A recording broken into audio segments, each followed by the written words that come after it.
ವೀಕ್ಷಕರಿಗೆ ನಮಸ್ಕಾರಗಳು.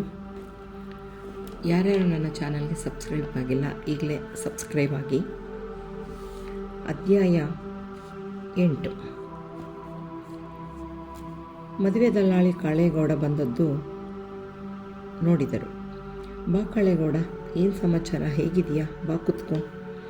ಏನಿಲ್ಲ, ಒಂದು ಮದುವೆ ಇತ್ತು, ಮುಗಿಸಿಕೊಂಡು ಬಂದೆ. ಆದರೂ ಬಿಸಿಲಲ್ಲಿ ಓಡಾಡೋದು ತುಂಬ ಕಷ್ಟ, ಸಾಕಾಯಿತು.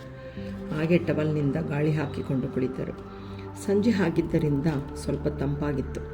ಕಾಳೇಗೌಡ, ನೀನು ನನ್ನ ಸ್ನೇಹಿತ ಬೇರೆ, ಊರಿನವರಿಗೆಲ್ಲ ಉಸಾಬರಿ ನೋಡ್ತೀಯ, ನನ್ನ ಮಕ್ಕಳಿಗೆ ಹೆಣ್ಣು ಹುಡುಕಿ ಕೊಡಲಿಲ್ಲ ನೋಡು ಎಂದರು. ಅಲ್ಲ ಕಣಯ್ಯ, ನೀನು ಯಾವಾಗ ನನ್ನ ಜೊತೆ ಮಾತಾಡಿದೆ ಹೇಳು, ಈ ವಿಷಯವಾಗಿ ಈಗ ಹೇಳ್ತಾ ಇದೀಯಾ? ನೋಡಿ ಕಾಳೇಗೌಡ, ದೊಡ್ಡವನು ಎಂಜಿನಿಯರಿಂಗ್ ಮುಗಿಸಿದ್ದಾನೆ, ಇನ್ನೊಬ್ಬ MCom ಮಾಡ್ತಾ ಇದ್ದಾನೆ. ದೊಡ್ಡ ಮಗನಿಗೆ ಈಗ ಸದ್ಯಕ್ಕೆ ಹೆಣ್ಣು ನೋಡ್ತಾ ಇದ್ದೇನೆ. ನೋಡು ಮಂಜೇಶ, ಆ ಕಷ್ಟ ನಿನಗೆ ಬೇಡ, ನಾನು ಒಳ್ಳೆ ಕಡೆ ಹೆಣ್ಣು ತೋರಿಸ್ತೇನೆ. ಒಂದು ನಿಮಿಷ ಇರು. ಬ್ಯಾಗಿಗೆ ಕೈ ಹಾಕಿ ಒಂದಷ್ಟು ಫೋಟೋಗಳನ್ನು ತೆಗೆದು ಅದರಲ್ಲಿ ಇದ್ದ 4-5 ಫೋಟೋಗಳನ್ನು ಕೊಟ್ಟು, ನೋಡು, ಇದರಲ್ಲಿ ನಿನ್ನ ಮಗನಿಗೆ ನಿನಗೆ ಯಾವುದು ಇಷ್ಟ ಆಗುತ್ತೆ ನೋಡಿ ಹೇಳಿದರೆ ನಾನು ಸಂಬಂಧದ ಬಗ್ಗೆ ಮಾತಾಡ್ತೀನಿ. ಮೇಲಿದ್ದರು. ನಾನಿನ್ನು ಬರಲೇ, ಮನೆಯಲ್ಲಿ ಮಾತನಾಡಿ ಹೇಳು. ಅಲ್ಲಿಂದ ಹೊರಟರು. 1 ವಾರದ ನಂತರ ಬಂದ ಮಗನಿಗೆ ಫೋಟೋಗಳನ್ನು ತೋರಿಸಿದರು. ಎಲ್ಲ ಹೆಣ್ಣು ಮಕ್ಕಳ ಭಾವಚಿತ್ರ ಚೆನ್ನಾಗಿ ಇದ್ದವು. ಆಕೆಯನ್ನು ಮಗನಿಗೆ ಬಿಟ್ಟರು. ಅಷ್ಟರಲ್ಲಿಗೆ ಅಲ್ಲಿಗೆ ಬಂದ ನೀರಜ. ಏನು ಅಣ್ಣ, ಇಷ್ಟೊಂದು ಹುಡುಗಿಯರ ಫೋಟೋ ಇಟ್ಕೊಂಡು ಕೂತಿದ್ದಿ, ಕುಡಿಲಿ ನೋಡೋಣ. ವಿಜಯ್ ಕೂಡಲೇ ನೀರಜ ಕೈಗೆ ಫೋಟೋಗಳನ್ನು ಕೊಟ್ಟ. ಅಷ್ಟರಲ್ಲಿ ಒಂದು ಭಾವಚಿತ್ರವನ್ನು ಆಯ್ಕೆ ಮಾಡಿದ್ದ. ನೀರಜಗೂ ಕೂಡ ಅದೇ ಹುಡುಗಿ ಇಷ್ಟವಾಗಿದ್ದಳು. ಭಾವಚಿತ್ರದ ಹಿಂದೆ ಗೀತಾ BA ಪದವೀಧರೆ ಎಂದು ಬರೆದಿತ್ತು. ಅಪ್ಪಯ್ಯ ಹುಡುಕುತ್ತಾ ಬಂದಳು. ಏನು ಪುಟ್ಟಿ? ಅಪ್ಪಯ್ಯ ತಗೋ, ಅಣ್ಣ ಈ ಫೋಟೋ ಸೆಲೆಕ್ಟ್ ಮಾಡೋನೆ ನೋಡು, ಕೈಗೆ ಕೊಟ್ಟಳು. ಹುಡುಗಿ ತುಂಬ ಚೆನ್ನಾಗಿದ್ದಾಳೆ. ನೋಡುತ್ತಲೇ ಒಳಗೆ ಬಂದರು. ಗೀತಾ ನಂಜನಗೂಡು ಊರಿನ ಹೆಣ್ಣುಮಗಳು, ಮಂಡ್ಯದಿಂದ ಹತ್ತಿರವೇ ಇದ್ದುದರಿಂದ ಎಲ್ಲದಕ್ಕೂ ಅನುಕೂಲವಾಗಿತ್ತು. ವಿಜಯ್, ನಿನಗಿಷ್ಟವಾಗಿದ್ದರೆ ನಾಳೆನೇ ಮನೆ ಕಡೆ ವಿಚಾರಿಸ್ತೀನಿ ಬಿಡು. ಯಾವುದಕ್ಕೂ ಒಮ್ಮೆ ನಿನ್ನ ಅಮ್ಮನಿಗೆ ಒಂದು ಸಾರಿ ತೋರಿಸಿಬಿಡು. ಆಗಲಿ ಅಪ್ಪಯ್ಯ. ಫೋಟೋ ಹಿಡಿದುಕೊಂಡು ಹೋಗುತ್ತಿದ್ದವನ ಕೈಯಿಂದ ಕಿತ್ತುಕೊಂಡಳು. ಕೊಡೋ, ಏನು ಪದೇ ಪದೇ ನೋಡ್ತಾ ಇದೆಯಾ, ದೃಷ್ಟಿ ಆಗುತ್ತೆ. ಏನೇನಿಂದು, ಯಾಕೆ ಅವನನ್ನು ಛೇಡಿಸ್ತೀಯಾ? ಏನದು? ಕೈಯಲ್ಲಿ ಹಿಡಿದ ಫೋಟೋ ಕೊಟ್ಟಳು. ನೋಡು ನಿನ್ನ ಸೊಸೆ ಹೇಗಿದ್ದಾಳೆ ಅಂತ. ಸುಮತಿಗೆ ತುಂಬ ಇಷ್ಟವಾಗಿದ್ದಳು. ಮನೆಯಲ್ಲಿ ಎಲ್ಲರಿಗೂ ಇಷ್ಟವಾಗಿದ್ದಳು. ಒಳ್ಳೆಯ ಮನೆತನದ ಹುಡುಗಿ. ಎಲ್ಲ ವಿಚಾರಿಸಿ ಹೋಗಿ ಬರುವ ಶಾಸ್ತ್ರವನ್ನು ಮುಗಿಸಿ ಒಳ್ಳೆಯ ದಿನ ಗೊತ್ತು ಮಾಡಿ ಗೀತಾಳನ್ನು ಮನೆ ತುಂಬಿಸಿಕೊಂಡರು. ಮೊದಲೇ ತುಂಬಿದ ಮನೆ ಕೇಳಬೇಕೆ? ಮನೆಯಲ್ಲಿ ಮದುವೆಯ ಸಡಗರ, ಸಂಭ್ರಮ ಎಲ್ಲ ಮುಗಿತಿದ್ದರೂ ಯಾವಾಗಲೂ ಮನೆಯಲ್ಲಿ ಜನರು ತುಂಬಿರುತ್ತಿದ್ದರು. ಸುಮತಿಗೆ ಕೈ ತುಂಬ ಕೆಲಸ. ಕಾಲೇಜಿಗೆ ರಜೆ ಇದ್ದುದರಿಂದ ನೀರಜ ಅಮ್ಮನಿಗೆ ಸಹಾಯ ಮಾಡುತ್ತಿದ್ದಳು. ಅಣ್ಣಂದಿರನ್ನು ರೇಗಿಸುವುದು, ಅವರುಗಳು ಇವಳ ಕಾಲೆಳೆದು ರೇಗಿಸಿ ಅಳಿಸಿಯೇ ಬಿಡುತ್ತಿದ್ದರು. ಇವರೆಲ್ಲರ ಆಟಗಳನ್ನು ನೋಡಿ ಸುಮತಿಗೆ ಎಲ್ಲಿಲ್ಲದ ಆನಂದ. ಗೀತಾ ತಿಳುವಳಿಕೆ ಇರುವ ಹುಡುಗಿ, ಜೊತೆಗೆ ಚೆನ್ನಾಗಿ ಓದಿಕೊಂಡಿದ್ದಳು. ಹಾಗಾಗಿ ಎಲ್ಲರಿಗೂ ಹೊಂದಿಕೊಂಡು ಅತ್ತಿಗೆ ಸಹಾಯ ಮಾಡಿಕೊಂಡು ಅತ್ತೆ ಮಾವನವರಿಗೆ ಪ್ರೀತಿ ಪಾತ್ರಳಾಗಿದ್ದಳು. ವರ್ಷಗಳು ಕಳೆಯುತ್ತಿದ್ದಂತೆ ಗಂಡು ಮಗುವಿಗೆ ತಾಯಿಯಾದಳು. ಮನೆಯಲ್ಲಿ ಸಡಗರ ಹೇಳತೀರದು. ಮಗುವಿಗೆ ದೇವರ ಹೆಸರಿಟ್ಟು ನಾಮಕರಣ ಮಾಡಿದರು. ನಂತರ ಅಶ್ವಿನ್ ಎಂದು ಹೆಸರಿಟ್ಟರು. ಮಂಜೇಶ್ ಗೌಡರಿಗೆ 2ನೇ ಮಗ ಜಯರಾಜ್ಗೆ ಮದುವೆ ಮಾಡುವ ತಯಾರಿಗೆ ಶುರು ಮಾಡಿಬಿಟ್ಟಿದ್ದರು. ಹತ್ತಿರದ ಸಂಬಂಧಿಕರಲ್ಲಿ ಒಂದು ಹುಡುಗಿಯನ್ನು ನೋಡಿ ಬಂದಿದ್ದರು. ಸಂಬಂಧದ ಹುಡುಗಿ ಆದ್ದರಿಂದ ಹೆಚ್ಚು ವಿಚಾರಿಸುವ ಅಗತ್ಯವಿರಲಿಲ್ಲ. ಇನ್ನು ಮಂಜೇಶ್ ಗೌಡರ ಮನೆ ಸಂಬಂಧ ಅಂದಮೇಲೆ ಕೇಳಬೇಕೆ, ಕಣ್ಮುಚ್ಚಿಕೊಂಡು ಹೆಣ್ಣು ಕೊಡೋಕ್ಕೆ ರೆಡಿಯಾಗಿದ್ದರು. ಇದ್ದಕ್ಕಿದ್ದಂತೆ ಹೆಣ್ಣು ಗೊತ್ತು ಮಾಡಿಕೊಂಡೇ ಬಂದರು. ಸುಮತಿ ಕೂಗುತ್ತಲೇ ಬಂದರು. ಬರುವಾಗಲೇ ಮಜ್ಜಿಗೆ ಹಿಡದೇ ಬಂದರು ಸುಮತಿ. ಮದುವೆ ಕಾರ್ಯಗಳೆಲ್ಲ ಮುಗಿದ ಕೂಡಲೇ ಎಲ್ಲರೂ ಓದುವುದರ ಬಗ್ಗೆ ಗಮನ ಹರಿಸಿದರು. ವಿಜಯ್ ಕೆಲಸಕ್ಕೆ ಹೋಗಲು ಶುರು ಮಾಡಿದ್ದ. ಜಯರಾಜ್ ಓದು ಮುಗಿಸಿ ಕೆಲಸದ ಹುಡುಕಾಟದಲ್ಲಿದ್ದ. ನೀರಜ PUC ಮುಗಿಸಿ BEಗೆ ಜಾಯ್ನ್ ಆಗಿದ್ದಳು. ಇನ್ನು ವಿನಯ್ ಡಿಗ್ರಿ ಮುಗಿಸಿ ಊರಿನಲ್ಲಿ ಉಳಿದುಕೊಂಡಿದ್ದ. ಏನು ಹೇಳಿ, ಇಷ್ಟು ಆತಾತುರವಾಗಿ ಬಂದ್ರಲ್ಲ, ಏನು ವಿಷಯ? ಮಜ್ಜಿಗೆ ಕುಡಿದು ಪಕ್ಕಕ್ಕಿಟ್ಟರು. ಟವಲಿನಿಂದ ಬಾಯೊರೆಸಿಕೊಂಡು, ಬಾ ಕುತ್ಕೋ ಸುಮತಿ. ಅಲ್ಲಿಯೇ ಇದ್ದ ಕುರ್ಚಿ ಮೇಲೆ ಕುಳಿತರು. ನೋಡು, ನಮ್ಮ ದೂರದ ಸಂಬಂಧಿಕರಿದ್ರಲ್ಲ, ನಂಜುಂಡಯ್ಯ, ವಿಜಯ್ ಮದುವೆಗೆ ಬಂದಿದ್ರು ನೋಡು. ನೀನು ನೋಡಲಿಲ್ಲ ಅನಿಸುತ್ತೆ. ಅವ್ರ ಹೆಂಡತಿ ಸುಲೋಚನಾ ದೊಡ್ಡಪ್ಪನ ಮಗಳು. ವರ್ಷೆಯಲ್ಲಿ ನನಗೆ ಅಕ್ಕ. ಅವರ ಮಗಳು ಲಲಿತಾ ಲಕ್ಷಣವಾದ ಹುಡುಗಿ. ಅವರ ಮನೆಗೆ ಹೋಗಿ ನೋಡಿ ಮಾತಾಡ್ಕೊಂಡು ಬಂದೆ. ಎಲ್ಲ ರೀತಿಯಲ್ಲೂ ಒಳ್ಳೆ ಸಂಬಂಧವೇ. ತಗೋ ಹುಡುಗಿ ಫೋಟೋ ನೋಡು. ಸುಮತಿ ಫೋಟೋ ನೋಡಿ, ಹೌದು ರೀ, ಹುಡುಗಿ ಲಕ್ಷಣವಾಗಿದ್ದಾಳೆ. ಆದರೂ ಏನೇ ಅದು ಆದರೂ ಗೀದ್ರು ಅಂದ್ಕೊಂಡದೇನು ಹೇಳು. ಜಯಾಗೂ ಒಂದು ಮಾತು ಕೇಳಬೇಕು ಅಲ್ವೇ? ಅವನು ಏನು ಹೇಳ್ತಾನೋ ಏನೋ. ಆಯಿತು ಬಿಡು, ಬರಲಿ, ಮಕ್ಕಳೆಲ್ಲ ಈ ವಾರ ಬಂದೇ ಬರ್ತವೆ. ಅವ್ರನ್ನೆಲ್ಲ ಒಂದು ಮಾತು ಕೇಳಿದ್ರಾಯ್ತು. ಎಲ್ರಿಗೂ ಫೋಟೋ ತೋರಿಸಿ ಮಾತಾಡುವ. ಬನ್ನಿ ಊಟ ಕೇಳಿ. ಅಲ್ಲಿಂದ ಸುಮತಿ ಅಡಿಗೆ ಮನೆಗೆ ಹೊರಟರು. ಊಟವಾದ ನಂತರ ಮಂಜೇಶ್ ಗೌಡರು 1-2 ವೀಳ್ಯದೆಲೆ ತಿನ್ನುವ ಅಭ್ಯಾಸ ಇಟ್ಟುಕೊಂಡಿದ್ದರು. ತಟ್ಟೆಯಲ್ಲಿ ಎಲೆ ಹಿಡಿದುಕೊಂಡು ಬಂದ ಸುಮತಿ ಗಂಡನ ಪಕ್ಕದಲ್ಲಿ ಕುಳಿತರು. ಗಂಡನ ಮುಖ ನೋಡಿದಾಗ ತಿಳಿಯಿತು, ಇನ್ನೂ ಏನೋ ಇದೆ ಇವರ ತಲೆಯಲ್ಲಿ ಅನ್ನಿಸಿತು. ಮತ್ತಿನ್ನೇನು, ಹುಡುಗಿ ಸಿಕ್ಕಾಯಿತು, ಮತ್ತಿನ್ನೇನು ಚಿಂತೆ ಅಂತ ಏನೂ ಇಲ್ಲ. ಜಯಾಗೆ ಮದುವೆ ಮಾಡಿದ ನಂತರ ನಮ್ಮ ಪುಟ್ಟಿ ಅಲ್ಲ ರೀ, ಇನ್ನೂ ಜಯಾಗೆ ಮದುವೆ ಮಾಡಲಿಲ್ಲ, ಆಗಲೇ ಪುಟ್ಟಿ ಬಗ್ಗೆ ಯೋಚನೆ ಮಾಡ್ತಿದ್ದೀರ.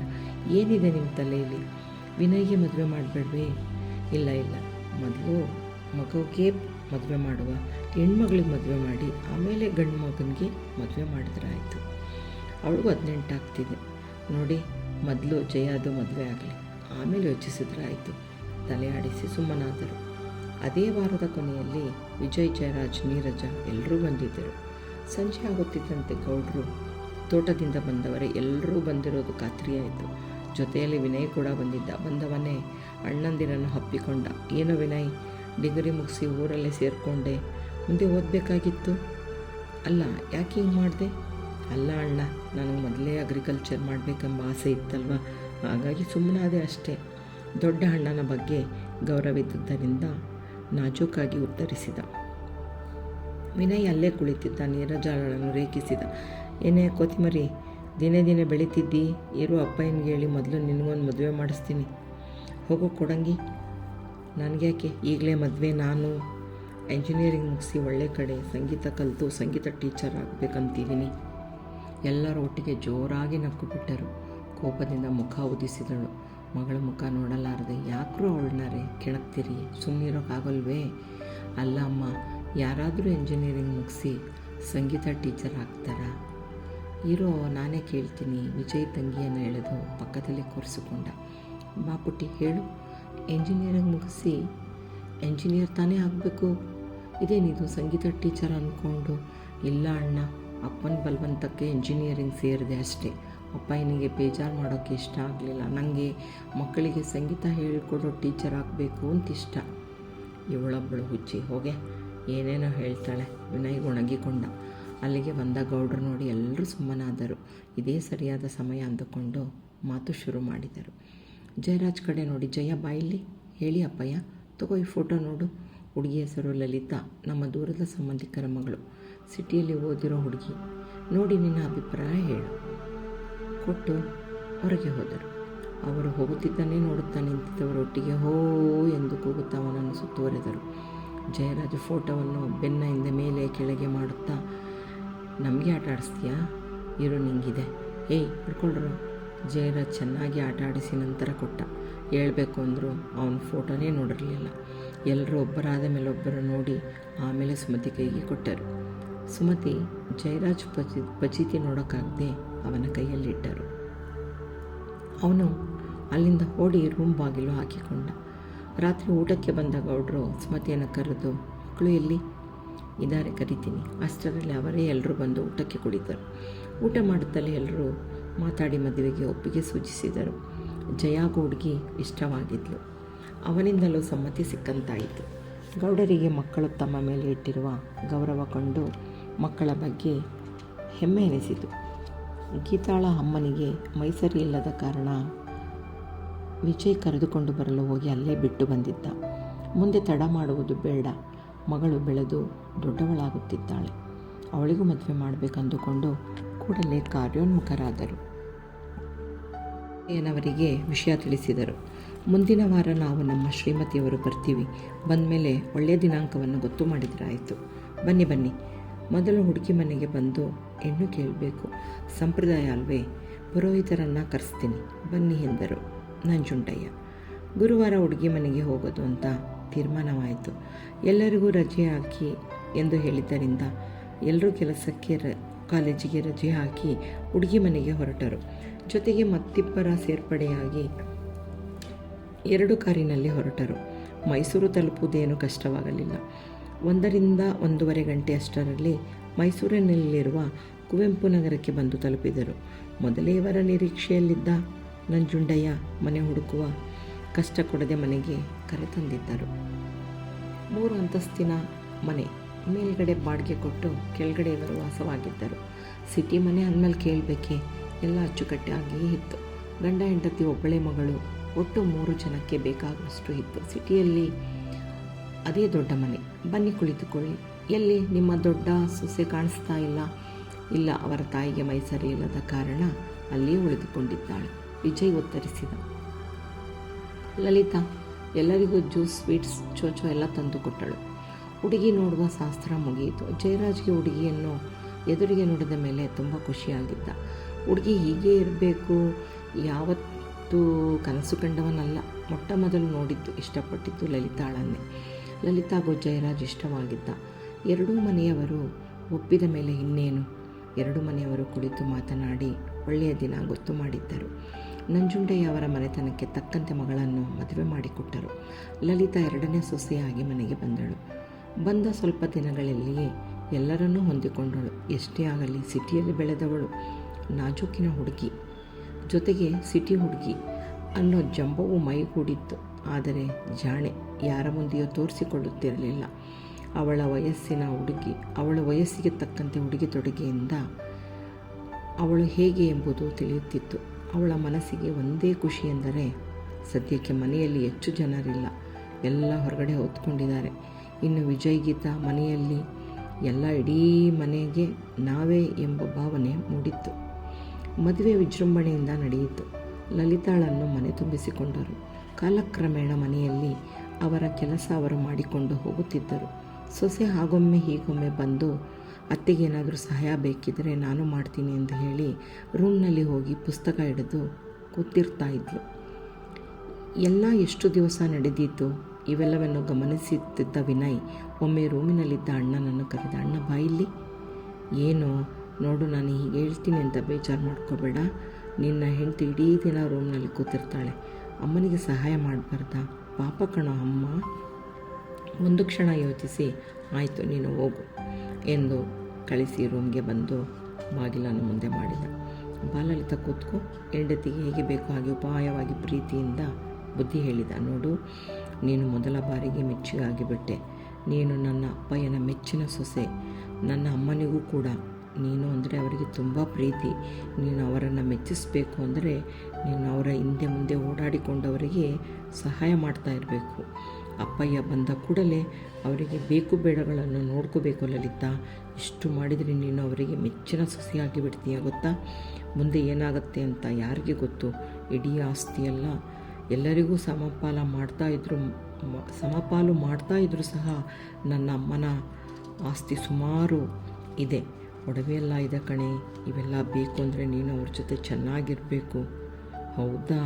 ನಿಮ್ಮ ಅಮ್ಮನ ಬಳಿ ಅಷ್ಟೊಂದು ಒಡವೆ ಇದೆಯಾ? ನೀವು ಇದನ್ನು ಮೊದಲೇ ಹೇಳಬಾರ್ದಿತ್ತೆ. ನೋಡ್ತಾ ಇರಿ ಮುಂದೆ ನಾನೇನು ಮಾಡ್ತೀನಿ ಅಂತ, ನೀವೇನು ಚಿಂತೆ ಮಾಡಬೇಡಿ ಎಂದಳು. ಜಯರಾಜ್ ಮನಸ್ಸಿನಲ್ಲಿಯೇ ತನ್ನ ಹೆಗಲು ತಾನೇ ತಟ್ಟಿಕೊಂಡ. ಬೇಷ್, ಹೇಗೋ ಸದ್ಯ ಪಳಗಿಸಿದ್ನಲ್ಲ, ಬಚಾವಾದೆ ಅಂದುಕೊಂಡ. ಅಷ್ಟರಲ್ಲಿ ಸುಮತಿ ಕಾಫಿ ಹಿಡಿದು ಬಂದರು. ಜಯ, ಬಾಯಿಲ್ಲಿ ತಗೋ, ಲಲಿತಾಗೆ ಕೊಡು, ನೀನು ಕುಡಿ. ಅವರಿಂದ ಕಾಫಿ ಕಪ್ ತೆಗೆದುಕೊಂಡ. ಯಾಕಮ್ಮ, ಲಲಿತಾಗೆ ಹೇಳಿದ್ರೆ ಮಾಡ್ತಾ ಇರಲಿಲ್ವೇ? ರೂಮಿನಿಂದ ಹೊರಗೆ ಬಂದ ಲಲಿತಾ. ಅತ್ತೆ ಬನ್ನಿ, ಇಲ್ಲಿ ಕುಳಿತುಕೊಳ್ಳಿ, ತಗೊಳ್ಳಿ ಕಾಫಿ, ನೀವು ಕುಡೀರಿ. 2 ಕೈ ಹಿಡಿದು ಕಾಫಿ ಅವರ ಕೈಯಲ್ಲಿ ಇಟ್ಟಳು. ಇನ್ನೇನೋ ಮಾವ ಬರ್ತಾರೆ, ಅವರಿಗೂ ಸೇರಿಸಿ ಕಾಫಿ ಮಾಡ್ತೀನಿ ಎಂದು ಹೇಳಿ ಅಡುಗೆ ಮನೆಗೆ ಹೋದಳು. ಆಶ್ಚರ್ಯದಿಂದ ಸುಮತಿ, ಇದೇನಪ್ಪ, ಒಂದು ರಾತ್ರಿಯಲ್ಲಿ ಏನು ಪವಾಡ ನಡೆಯಿತು ಅಂದುಕೊಂಡರು. ವಿನಯ್ ಒಳಗೆ ಬರುತ್ತಿದ್ದಂತೆ ಲಲಿತಾ ಕಾಫಿ ಹಿಡಿದು ಬಂದಳು. ತೋಟದಿಂದ ಬಂದ ಗೌಡ್ರಿಗೋ ಸೊಸೆ ನೋಡಿ ಆಶ್ಚರ್ಯ. ಇದೇನಪ್ಪ, ಯಾವತ್ತೂ ಇಲ್ಲ ಅಂದುಕೊಂಡರು. ಮಾವ ತಗೊಳ್ಳಿ. ವಿನಯ್, ನೀವು ತಗೊಳ್ಳಿ. ಏನು ಅತ್ತಿಗೆ, ನೀವು ಕಾಫಿ ಏಕೆ? ನಾನು ಮಾಡಬಾರ್ದಿತ್ತ? ಹಾಗೇನೂ ಇಲ್ಲ, ಹಾಗೆ ಸುಮ್ಮನೆ ಕೇಳಿದೆ ಅಷ್ಟೆ. ಅಮ್ಮನಷ್ಟು ಕಾಫಿ ಮಾಡುವವರು ಯಾರೂ ಇಲ್ಲ ಬಿಡಿ. ಆದರೂ ಓಕೆ, ಚೆನ್ನಾಗೇ ಇದೆ, ಥ್ಯಾಂಕ್ಸ್ ಅತ್ತಿಗೆ. ಆ ಕ್ಷಣ ಲಲಿತಾಗೆ ಪರವಾಗಿಲ್ಲ, ಎಲ್ಲರೂ ಸುಲಭವಾಗಿ ಬಲೆಗೆ ಬೀಳುವ ಹಾಗೆ ಕಾಣ್ತಾರೆ ಅಂದುಕೊಂಡಳು. ಹೇಗಾದರೂ ಮಾಡಿ ಮೊದಲು ಹತ್ತೆನ ಬುಟ್ಟಿಗೆ ಹಾಕಿಕೊಳ್ಳಬೇಕು. ಇರಲಿ, ಒಂದು ಕೈ ನೋಡೇ ಬಿಡ್ತೀನಿ ಅಂದುಕೊಂಡಳು. ಅಲ್ಲೇ ನಿಂತಿದ್ದ ಜಯರಾಜ್ ಭುಜ ತಿವಿದು, ಏನೋ ಅಣ್ಣ, ಒಂದೇ ರಾತ್ರಿಗೆ ಇಷ್ಟೊಂದು ಬದಲಾಯಿಸಿದ್ದಿ, ಅದಕ್ಕೆ ನಾ ಏನು ಹೇಳಿದೆ? ಕೊಡಂಗಿ, ಸುಮ್ಮನಿರೋ, ಅವೆಲ್ಲ ಸೀಕ್ರೆಟ್ ಹೇಳೋಕ್ಕಾಗಲ್ಲ. ಅಲ್ಲ, ಕಣ್ ಬಿಡುತ್ತಾ ನಿಂತಿದ್ದ ಸುಮತಿಯನ್ನು ನೋಡಿ ಮಂಜೇಶ್ ಗೌಡರು ಎಚ್ಚರಿಸಿದರು. ಏನಾಯ್ತೇ? ಏಕೆ ಗರ ಬಡ್ದೋಳ ಥರ ನಿಂತುಬಿಟ್ಟೆ? ಇವೆಲ್ಲ ಇದ್ದಿದ್ದೆ, ಹೋಗಿ ಅಡುಗೆ ಮಾಡು. ಹೇಳೋದು ಮರ್ತಿದ್ದೆ, ವಿಜಯ್ ಗೀತಾ ಬರ್ತಿದ್ದಾರೆ, ಹಾಗೆ ನಮ್ಮ ಪುಟ್ಟ ರಾಜಕುಮಾರ ಬರ್ತಿದ್ದಾನೆ. ಹಬ್ಬದ ಅಡುಗೆನ ಮಾಡಿಬಿಡು. ಮಗ ಬರುವ ವಿಚಾರ ಕೇಳಿ ಸಂತೋಷಪಟ್ಟರು. ಅಲ್ಲೇ ನಿಂತಿದ್ದ ಲಲಿತಾ ಲಘುಬಗೆಯಿಂದ, ಅತ್ತೆ ಬನ್ನಿ, ನಾನು ಸಹಾಯ ಮಾಡ್ತೀನಿ. ಸುಮತಿ ಕೈ ಹಿಡಿದೆ ಅಡುಗೆ ಮನೆಗೆ ಕರೆದುಕೊಂಡು ಹೋದಳು. ಎಲ್ಲರೂ ಬಿಟ್ಟ ಕಣ್ಣು ಬಿಟ್ಟಂತೆಯೇ ನೋಡುತ್ತಾ ನಿಂತು ಬಿಟ್ಟರು. ಇಲ್ಲಿಗೆ ಅಧ್ಯಾಯ 8 ಮುಕ್ತಾಯವಾಯಿತು.